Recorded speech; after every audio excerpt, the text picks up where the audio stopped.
La idea es trabajar el foco del vínculo entre políticas públicas y familias con un tema que he venido trabajando mucho tiempo, del que se suele hablar bastante, pues si no me voy a caer, que es el tema de la integralidad. Quiero arrancar con una discusión muy conocida de lo que suele llamarse el diamante del bienestar. El bienestar o malestar de la población y la población de las familias depende de cómo es esa ecuación, históricamente era entre mercado, familia y Estado, respecto a cómo nos va en el mercado, sobre todo en el mercado laboral, condiciona mucho lo que tiene que ver con nuestro bienestar, cuánto de lo que pasa, lo que sucede y cómo son los arreglos intrafamiliares también afecta mucho el bienestar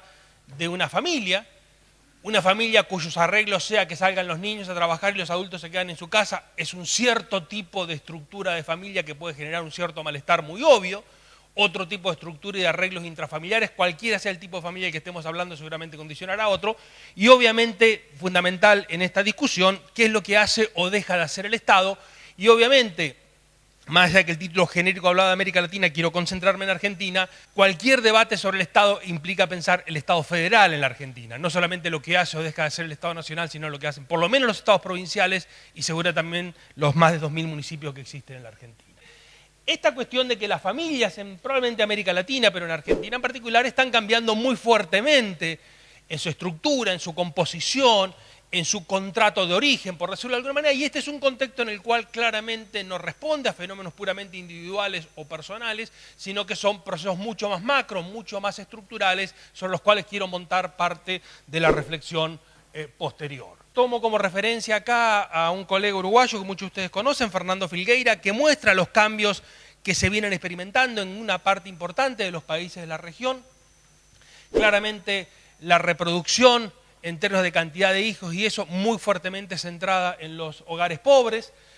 Un fuerte peso de por lo menos doble jornada de la mujer, en la medida que la mujer entró, como lo decía muy bien Catalina ayer, masivamente al mercado laboral y no hubo cambios significativos en la división sexual del trabajo al interior del hogar. Esto recarga, y las mujeres acá presentes seguramente conocen bien esto, que no es algo del PowerPoint, sino que es de la práctica cotidiana. Lo que tiene que ver con el incremento de la reproducción intergeneracional de la pobreza y en ese sentido también los incrementos en la vulnerabilidad, sobre todo el binomio madre-niña y una creciente pérdida muchas veces de tiempo por el cambio en la vida moderna, sobre todo en las grandes urbes, de la cantidad de horas que los adultos pasan con los niños, sea porque los dos adultos están en el mercado de trabajo, sea por las complejidades que suele tener muchas veces el tema de los transportes. Me acuerdo de una conversación con Eduardo hace muchos años de lo que tardaba alguien que venía de zona norte a trabajar a Buenos Aires y lo que tardaba alguien de la zona sur, y además de las incomodidades. Digo, hay un conjunto de temas, el Metrobús es un buen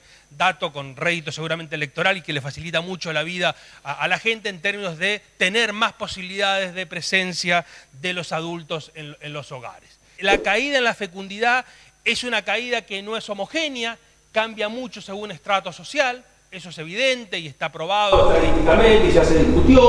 Obviamente el calendario reproductivo se atrasa mucho más en términos de los sectores medios y altos y los sectores más económicamente con más poder. Eso claramente tiene impactos demográficos importantes, cambios importantes respecto a la postergación de la nupcialidad, incremento de la divorcialidad de la unión libre, todo lo que muy bien marcaba también Catalina ayer del aumento importante en los últimos 30 años aproximadamente de los hogares vinculados a monoparentales, sobre todo hogares de jefatura femenina, el crecimiento en materia de adultos mayores de mujeres, sobre todo viviendo solas, es decir, un montón de rasgos y de situaciones que además están muy claramente, lo quiero remarcar esto, no ha generado esta revolución invisible en muchos casos, o muy importante pero incompleta, no ha generado cambios del todo significativos en términos de la división interna dentro del hogar de quién cuida y quién no cuida. Sigue siendo una tarea fuertemente femenina y eso obviamente tiene un proceso que claramente interpela no solamente la micro de cada familia, sino la política pública.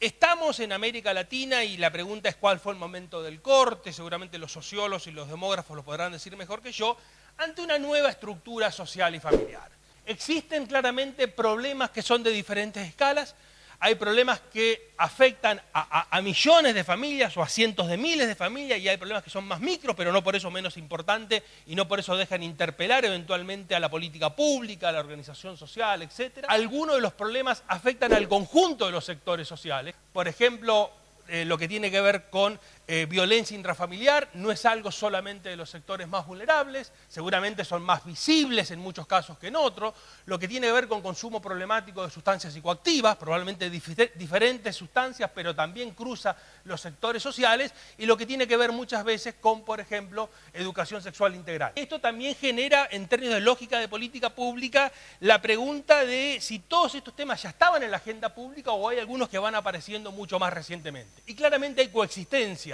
de temas históricos con temas recientes. Y lo otro que uno no puede olvidar cuando lo piensa en el país federal de la Argentina es la enorme heterogeneidad de situaciones que se dan cuando uno mira las enormes desigualdades que también tiene la Argentina en materia territorial, en materia de esfuerzos de inversión, en materia de capacidades institucionales de los gobiernos provinciales y locales. Es decir, una serie de elementos que nos lleva a que definitivamente esa nueva estructura social y familiar nos pone en un reto y un desafío de lo que es un tema clásico, que es la multidimensionalidad de los problemas sociales. No todos los problemas públicos son problemas multidimensionales,